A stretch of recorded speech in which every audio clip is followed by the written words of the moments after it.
Break के बाद आपका स्वागत है। डॉक्टर किरोड़ी लाल मीणा का धरना जारी है। मंत्री राजेंद्र गुढ़ा के आवास पर धरने पर वो बैठे हैं। कल दोपहर से ही किरोड़ी लाल मीणा धरने पर बैठे हुए हैं।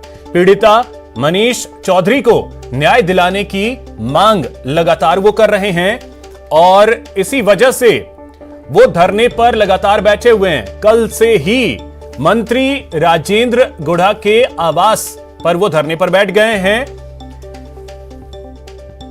जो पीड़िता मनीष चौधरी है उसे न्याय दिलाने की मांग वो लगातार कर रहे हैं। आपको बता दें कि मनीष चौधरी वो हैं जिनके पति का एक्सीडेंट हुआ था और उसमें मौत हुई थी। दरअसल वो रीट का पेपर लेकर जा रहे थे कंटेनर से, उसी दौरान एक्सीडेंट में मौत हो गई थी और अब पीड़िता मनीष चौधरी के साथ धरने पर बैठे किरोड़ी लाल मीणा। उनसे बात की है हमारे सहयोगी ने।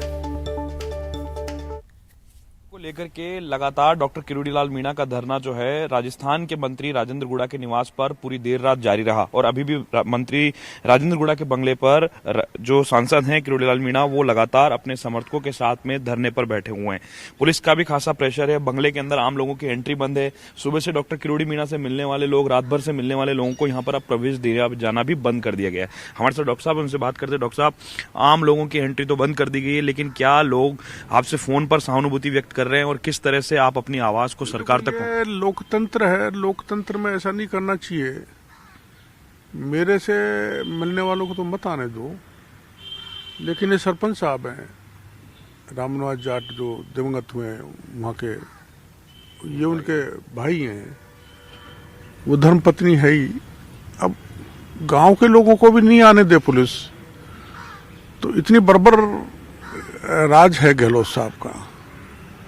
और मांग मात्र इतनी से कोई नई मांग नहीं है। जो पहले सरकार पैकेज देती आई है कि मृतक के परिवार को आर्थिक पैकेज दिया जाए, नौकरी दी जाए जो सरकार ने दी है। और सरकार ने लापरवाही करते हुए जो रामनिवास का हादसा हुआ उस मुकदमे में एफआईआर लगा दी।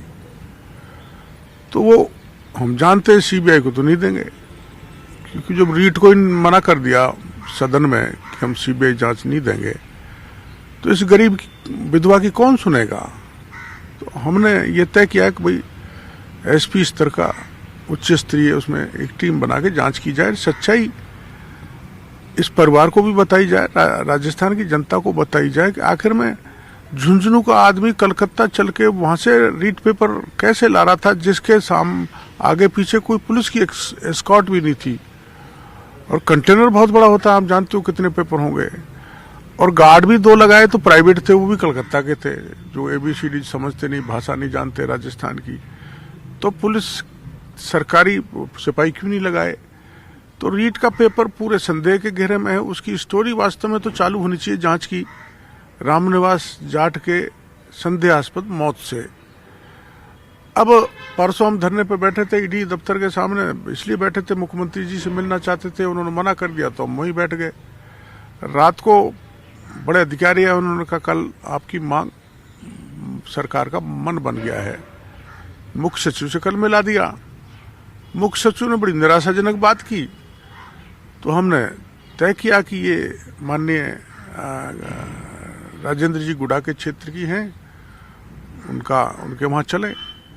तो इनके हम न्याय मांगने के लिए आए। मैं कोई शब्द नहीं मेरे पास। मंत्री ने जिस मजबूती के साथ इस महिला को साथ दे रखा है, उतनी से मैंने भी कभी इतना मजबूती से साथ नहीं दिया। पुलिस जबरन उठाने का तय किया था मुख्यमंत्री जी के कहने पर मेरे को, और हो सकता है इसको भी बेचारे को जेल में डाल देते।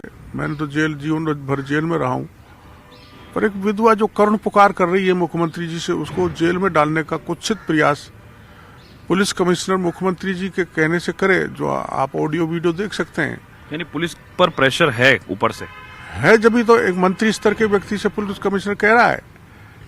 और मंत्री जी ने जो कहा कि भाई मैं थानेदारी नहीं होने दूंगा, नहीं चलने दूंगा, ये अन्याय मेरे बंगले पे नहीं चल सकता। इसलिए बच गए हम तो, वरना हमारे साथ बर्बरता की जाती।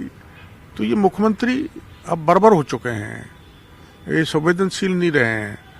एक महिला का बड़ी तर्कसंगत मांगे हैं, न्याय लेने के लिए आए हैं और हम मंत्री जी के दरवाजे पर बैठे हैं।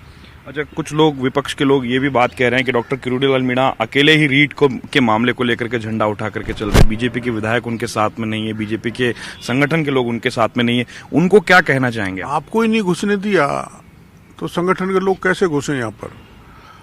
और ये मंत्री जी का नाम ले रहे हैं कि मंत्री जी ने मना कर रखी है। मंत्री जी का तो दरवाजा वैसे ही खुला रहता है जैसा मेरा रहा करता था। ये मैं 2-3 बार यहाँ आ चुका हूँ। इन्होंने भी सारी रुकने खाने पीने की व्यवस्था। आप कल आए तब भी आपको रोका नहीं? आप ना मंत्री जी ने स्वागत किया, उनके इलाके का मामला था।